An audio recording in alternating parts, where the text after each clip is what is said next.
Hello everyone, welcome to our channel all about economics. Hope you all are doing good. Without wasting any time, let's start with the topic cardinal utility analysis. Before explaining the concept, let us first know why are we studying this. We are studying this because we want to study consumer behavior and consumer equilibrium. To study consumer equilibrium, we need to know two approaches, cardinal utility approach and ordinal utility approach. In this video, we are going to talk about cardinal utility approach, which is also called marginal utility analysis and Marshall's utility analysis. In brief, we are going to talk about basics first, what is utility, total utility, marginal utility, and law of diminishing marginal utility. Then we'll talk about how consumer equilibrium is attained in single commodity case and in two commodity case. And then we'll derive the demand curve for both of them. So let's start with the topic, cardinal utility analysis. Cardinal means numerical, that is anything that can be measured in numbers. Cardinal utility is utility measured in numbers. What is utility? When we are consuming a good, the satisfaction we are getting from that is utility. To define properly, utility refers to want satisfying power of a commodity. The unit of utility is utils. Like there are many units like kilometer, meter, liter. The utility is described in utils. Utils, to define utils, we will define it as follows. Utils is imaginary and psychological units which are used to measure satisfaction obtained from consumption of a certain quantity of a commodity. To properly understand utility, let's discuss total utility and marginal utility. Total utility is total satisfaction obtained from the consumption of all possible units of a commodity.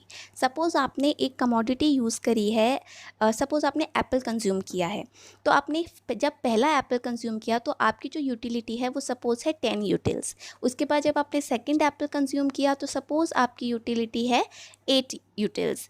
ऐसे ही third करने पर जब आपने third Apple consume किया तो आपको मिला suppose कर लीजिए 4 यूटिल्स.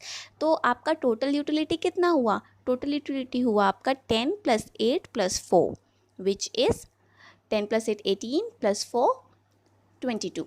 सो आपको मिल गया 22 टोटल यूटिलिटी. सो बेसिकली तो टोटल यूटिलिटी क्या हुआ, जितना भी आपका यूटिलिटी आपको हर एक कमोडिटी से मिली है वो आपने जब ऐड कर दी तो आपको मिल गया टोटल यूटिलिटी.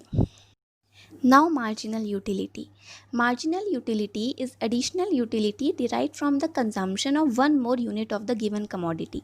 मतलब जैसे हमने उसमें केस में किया था कि पहली कमोडिटी से आपको मिला 10 यूटिल्स, सेकंड से मिला 8 यूटिल्स. तो जो सेकंड यूनिट से आपको 8 यूटिल्स मिला है यही मार्जिनल यूटिलिटी है. जब हम इसको टोटल यूटिलिटी में कन्वर्ट कर रहे थे तो आपको पहले से मिला था 10, सेकंड से आपका ऐड हो गया था 10 + 8 18 और फिर थर्ड में आपका ऐड हो गया था 10 + 8 + 4 विच इज़ 22 हो गया था आपका. तो जब आप इससे मार्जिनल यूटिलिटी निकालेंगे, सपोज़ आपको TU अगर कहीं पे गिवन है और आपको मार्जिनल यूटिलिटी निकालनी होती है तो आप क्या करते हैं, जो आपका नेक्स्ट होता है जैसे सेकेंड कमोडिटी से आप फर्स्ट कमोडिटी को सब्ट्रैक्ट कर देते हैं तो आपकी मार्जिनल यूटिलिटी हो जाती है. जो आपका पहला होता है वो आपका सेम रहता है. तो जैसे इसमें आपका पहला 10 है तो 10 ही रहेगा. जब 10 में से 10 से 18 हो गया तो 18 - 10 8 यूटिल्स पड़ गए तो वो आपका मार्जिनल यूटिलिटी हो गया. ऐसे ही 22 से 18 गए तो 4 बचे तो 4 आपका मार्जिनल यूटिलिटी हो गया. इस तरीके से हम मार्जिनल यूटिलिटी डिराइव करते हैं. तो जो MU का समेशन होता है यही TU होता है. जैसा हमने वहाँ देखा था 10 + 8 + 4 22 हमारा TU हो गया था, यानी कि टोटल यूटिलिटी. तो अब हम समझते हैं TU और MU का रिलेशन एक शेड्यूल और एक डायग्राम के थ्रू. तो सपोज़ कीजिए कि हमने आइसक्रीम कंज्यूम किए एंड सपोज़ 1 2 3 4 5 6 हमने 6 यूनिट्स आइसक्रीम के कंज्यूम किए हैं और उसके मार्जिनल यूटिलिटी और टोटल यूटिलिटी जैसा आपके सामने है वैसे दिया हुआ है कि मार्जिनल यूटिलिटी है आपकी 20 16 10 4 0 -6 और टोटल यूटिलिटी है 20 36 46 50 50 44. आपने देखा कि मार्जिनल यूटिलिटी यहाँ पे नेगेटिव में दिखा रखी है -6. ये इसलिए क्योंकि जब हम कोई भी कमोडिटी जो होती है वो ज़्यादा कंज्यूम करने लगते हैं, तो उसका जो सेटिस्फैक्शन होता है वो नेगेटिव में हो जाता है, वो डिसयूटिलिटी में कन्वर्ट हो जाता है। जैसे फॉर एग्ज़ाम्पल कि आपके फादर जैसे जॉब से अपने वापस आए हैं घर पे और आपने उनको पहला ग्लास पानी का दिया, तो जब वो पहला ग्लास पानी का पिएंगे तो उनको बहुत ज़्यादा सेटिस्फैक्शन मिलेगा। फिर उसके बाद आपने उनको दूसरा ग्लास पानी का दिया, तो जब वो दूसरा ग्लास पिएंगे तो उनको सेटिस्फैक्शन मिलेगा, लेकिन जितना पहले ग्लास ने दिया था उतना नहीं। उसके बाद अगर आप फोर्सफुली उनको तीसरा ग्लास पानी का पिलाएंगे तो उनको कोई सेटिस्फैक्शन नहीं मिलेगा। तो यही चीज़ ये है कि अगर हम ज़्यादा चीज़ कमोडिटी कंज्यूम कर लेते हैं तो हमारी जो सेटिस्फैक्शन है वो नेगेटिव हो जाती है, वो डिसयूटिलिटी में कन्वर्ट हो जाती है। तो ये हमारा शेड्यूल है और उसके बाद हम डायग्रामेटिकली इसको देखेंगे कि देखिए ये आपके सामने है, टीयू कर्व हमने बनाया है, जो हमको दे रखे हैं यूनिट्स पे हमने जो वैल्यूज़ यहाँ पे यूटिलिटी की ले रखी है हमने उसे बस पॉइंट किया है डायग्राम में और उसको हमने डिराइव कर लिया है टीयू कर्व को। तो हम इसमें देख सकते हैं कि 4 और 5 दो यूनिट्स में हमारी जो टोटल यूटिलिटी है वो ज़ीरो है, यानी मैक्सिमम टोटल यूटिलिटी जो है वो सेम है 50 और 50, यानी कि वो मैक्सिमम पे है। इसको हम पॉइंट ऑफ सैटिस्फैक्शन कहते हैं। मैक्सिमम सेटिस्फेक्शन इसको यहाँ पे मिलता है कंज्यूमर को यहाँ पे, और ये मैक्सिमम टीयू भी हम देख सकते हैं कि यहाँ पर ही है। इससे पहले जो टीयू है वो इंक्रीज़ करता है इंक्रीजिंग रेट पे, फिर इंक्रीज़ करता है डिक्रीजिंग रेट पे, यहाँ पर कांस्टेंट हो जाता है, उसके बाद फॉल करने लगता है। हमने नीचे देखा कि एमयू कर्व जो हमने बनाया है वो सेम तरीके से बनाया है। यूनिट पे हमने एमयू की वैल्यूज़ यहाँ पे पॉइंट करी तो हमारा जो है डाउनवर्ड स्लोपिंग एमयू कर्व आ गया। जैसा हम देख सकते हैं कि जब मैक्सिमम टीयू है तो हमारा एमयू कर्व जो है वो ज़ीरो है, ज़ीरो पे एक्स एक्सिस को कट कर रहा है। तो ये हमारा मैक्सिमम सेटिस्फेक्शन का पॉइंट है। इससे ज़्यादा कंज्यूम करने पर कंज्यूमर को डिसयूटिलिटी हो जाती है, यानी loss of satisfaction due to consumption of too much of a thing. So now let us discuss about law of diminishing marginal utility. तो law of diminishing marginal utility क्या होता है कि जैसे हम जितना जो कमोडिटी हम कंज्यूम कर रहे हैं उसको जितना ज़्यादा कंज्यूम करते हैं, जो हमारा सेटिस्फैक्शन है वो हर एक लेवल पे कम होता चला जाता है। तो हम इसको कैसे डिफाइन करेंगे, that as we consume more and more units of a commodity the utility derived from each successive unit goes on decreasing. ये जो लॉ है जर्मन इकोनॉमिस्ट H गॉसन ने दिया था, इसलिए हम इसको गॉसन्स फर्स्ट लॉ ऑफ कंजम्पशन भी कहते हैं, फंडामेंटल लॉ ऑफ सेटिस्फैक्शन भी कहते हैं और फंडामेंटल साइकोलॉजिकल लॉ भी कहते हैं। अब हम बात करते हैं अजम्पशंस की। अजम्पशंस जो हमारे law of diminishing marginal utility के होते हैं वही सेम हमारे कार्डिनल यूटिलिटी एनालिसिस के होते हैं। तो अजम्पशंस क्या होते हैं देखते हैं। तो अजम्पशंस हैं कार्डिनल मेजरमेंट ऑफ यूटिलिटी, यानी वही कि जो यूटिलिटी है वो नंबर्स में मेजर होनी चाहिए। Second one is continuous consumption, consumption continuous होना चाहिए। Third is no change in quality, यानी क्वालिटी में बदलाव नहीं होना चाहिए। Fourth is rational consumer. Fifth is MUM is constant and sixth one is independent utility, यानी जो यूटिलिटी ऑफ फर्स्ट पर्सन है that should not affect the utility of second person.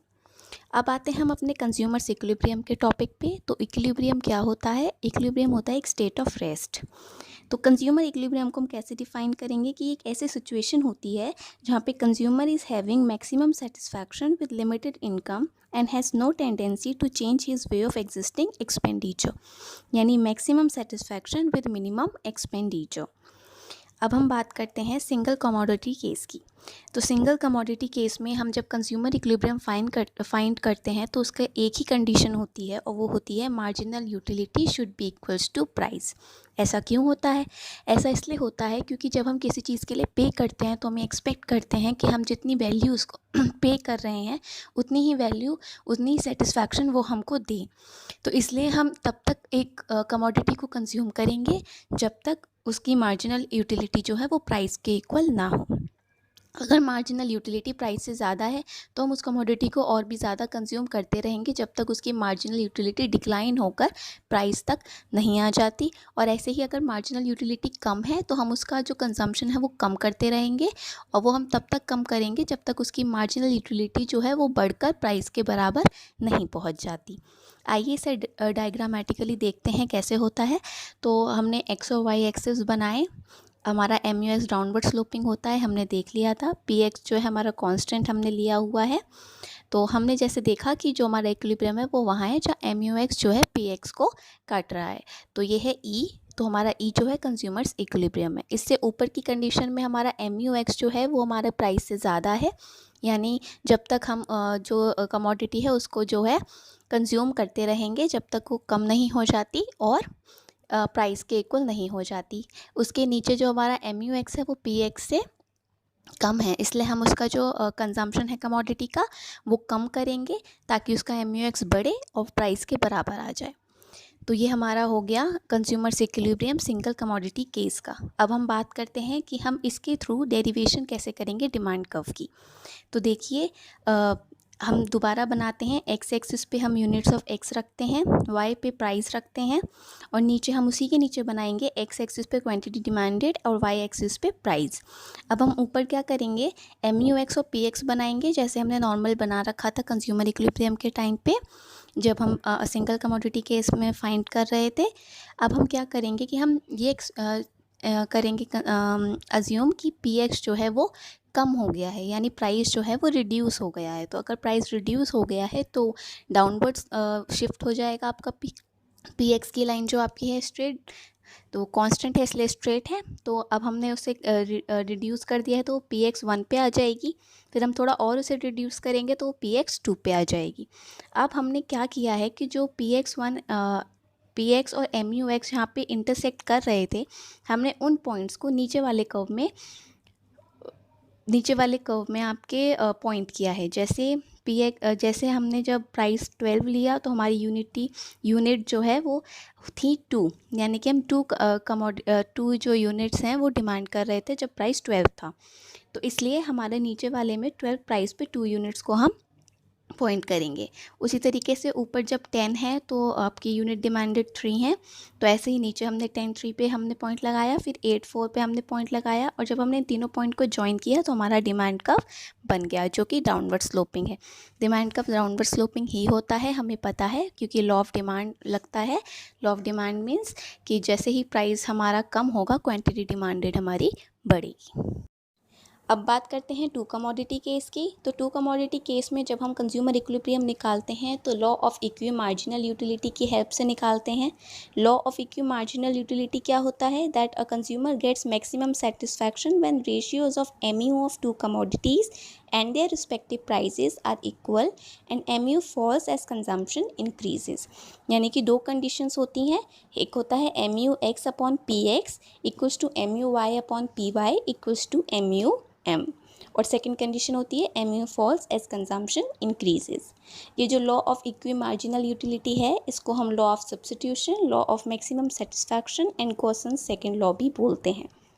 तो अब हम देखते हैं कि ये कैसे वर्क करता है। तो देखिए अगर M U X upon P X M U Y upon P Y से ज़्यादा है, यानी कि आपकी मार्जिनल यूटिलिटी जो एक्स से आपको मिल रही है वो मार्जिनल यूटिलिटी जो वाई से आपको मिल रही है उससे ज़्यादा है, तो आप क्या करेंगे, आप जो एक्स कमोडिटी है उसे और ज़्यादा कंज्यूम करेंगे और उसे तब तक कंज्यूम करेंगे जब तक जो आपकी मार्जिनल यूटिलिटी है एक्स की वो कम नहीं हो जाती और मार्जिनल यूटिलिटी ऑफ वाई जो है वो बढ़ती नहीं है, और ये हम तब तक कंज्यूम करेंगे जब तक ये दोनों इक्वल नहीं हो जाते। इसी तरीके से अगर मार्जिनल यूटिलिटी ऑफ एक्स जो है अपॉन पी एक्स अगर वो कम है M U Y upon P Y, यानी मार्जिनल यूटिलिटी ऑफ वाई ज़्यादा है, तो हम सेम चीज़ करेंगे, वाई का कंजम्पशन ज़्यादा करेंगे, एक्स का कंजम्पशन कम करेंगे। जैसे ही एक्स का कंजम्पशन कम करेंगे तो उसकी जो मार्जिनल यूटिलिटी है वो बढ़ने लगेगी, और जो मार्जिनल यूटिलिटी ऑफ वाई है उसका कंजम्पशन जब हम ज़्यादा करने लगेंगे तो उसकी कम होने लगेगी मार्जिनल यूटिलिटी। तो इसी तरीके से जब ये दोनों इक्वल हो जाएंगे तब हमारा कंज्यूमर इक्विलिब्रियम मिल जाएगा। अब हम बात करते हैं कि हम इसमें डिमांड कर्व कैसे निकालेंगे। तो देखिए हम सबसे पहले वही सेम चीज़ करते हैं, एक्सेस बनाते हैं हमारे। तो ये है एक्स एक्सेस, ये है वाई एक्सेस। एक्स पे आपका क्वांटिटी या यूनिट जो भी हम कहते हैं, वाई पे हमारा M U X upon P X. फिर हमारा जो नीचे है सेम हम करेंगे एक्स वाई, एक्स पे क्वांटिटी, एक्स एक्सिस पे, वाई पे प्राइस। अब देखिए अब हम यहाँ पे निकाल एम यू एम को कांस्टेंट हमने यहाँ पे लिया था तो एम यू एम हमने कर दिया। अब यहाँ पे देखिए पहले हमने एक बनाया M U X upon P X, downward sloping है हमको पता है। सेकंड है M U X 1 upon P X 1, और थर्ड है MUX2/PX2। ये हमने कैसे निकाला? ये हमने ऐसे निकाला कि हमने फर्स्ट लिया MUX/PX।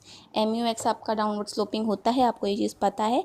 जब अपॉन PX पहुंच गया तो अगर हम PX को, हमारा जो प्राइस है उसे हम ज़्यादा करते हैं, तो ज़्यादा करने का प्राइस अगर नीचे है डिनोमिनेटर में, तो अगर डिनोमिनेटर में आपका प्राइस ज़्यादा है तो आपका जो टोटल वैल्यू है वो कम हो जाती है। इसी तरीके से जब प्राइस जो है वो कम होता है तो आपकी जो टोटल वैल्यू है वो बढ़ जाती है। तो इसमें अगर हम प्राइस को कम करते हैं तो पहला हमारा MUX/PX जो है वो सबसे नीचे है। जब हमने प्राइस को कम किया, PX 1 कर दिया, तो जो हमारा डिनोमिनेटर है वो कम हो गया, तो हमारा जो वैल्यू है वो बढ़ गई, तो हमारा अप ऊपर साइड जो है शिफ्ट हो जाएगा। उसी तरीके से हमने फिर जो प्राइस है उसको फिर कम किया है और इसी तरीके से हमको MUX3/PX3 मिल गया। अब हमने नीचे वाले में प्राइस जो हमने कम किया है 12, 10, 8 कर लेते हैं सपोज। 12 पे हमारा जो है PX पे कितने यूनिट्स थे, हम उसको यहाँ पे पॉइंट लगाएंगे, फिर सेकंड पॉइंट यहाँ पे लगाएंगे। इसी तरीके से जो यूनिट्स हैं हमने यहाँ पे भी डिराइव कर ली हैं कि जो डिमांड कर्व है वो डाउनवर्ड स्लोपिंग कैसे आया। सो ऐसे ही हमारा डेरिवेशन हो गया डिमांड कर्व का, सिंगल कमोडिटी डबल कमोडिटी दोनों केसेस का। अब हम बात करते हैं लास्ट की लिमिटेशन क्या है कार्डिनल यूटिलिटी एनालिसिस की। तो लिमिटेशन सिंपल हैं कि सबसे पहली बात है कि यूटिलिटी जो है वो हम मेजर कर रहे हैं नंबर में, जबकि रियलिटी देखी जाए तो क्या हम अपना सेटिस्फैक्शन जो है वो किसी नंबर से मेजर कर सकते हैं कि हमको एक आइसक्रीम हमने खाई तो हमको कितना सेटिस्फैक्शन हो गया? ये हम नंबर्स के थ्रू नहीं बता सकते। तो इसकी जो बात हम करेंगे वो हम ऑर्डिनल यूटिलिटी अप्रोच में करेंगे कि कैसे हम रैंक और प्रेफरेंसेस के थ्रू निकालते हैं। फ़िलहाल इसकी लिमिटेशन यही है कि जो यूटिलिटी है वो फीलिंग होती है माइंड में, और there can not be a standard measure of what a person feels. So एक चीज़ ये है। सेकंड लिमिटेशन है कि यूटिलिटीज़ कांट बी इंडिपेंडेंट। जैसे हमने कहा था कि यूटिलिटी जो है वो, जब हमने अजम्पशन लिए थे कि इंडिपेंडेंट होनी चाहिए, तो ऐसा नहीं होता है। एक की यूटिलिटी दूसरी की यूटिलिटी को अफेक्ट करती है। और ऐसे ही थर्ड हमारी जो लिमिटेशन है वो है MUM कांस्टेंट, जो कि नहीं हो सकता इन रियल टर्म्स। तो ये हमारी लिमिटेशन हो गई कार्डिनल यूटिलिटी एनालिसिस की। और इसी के साथ हमारा जो आज का टॉपिक है वो ख़त्म हुआ। तो अगर आपको हमारी वीडियो पसंद आई है तो आप प्लीज़ लाइक कीजिए, सब्सक्राइब कीजिए चैनल को, and if there are any doubts please mention them in the comment section. Thank you so much.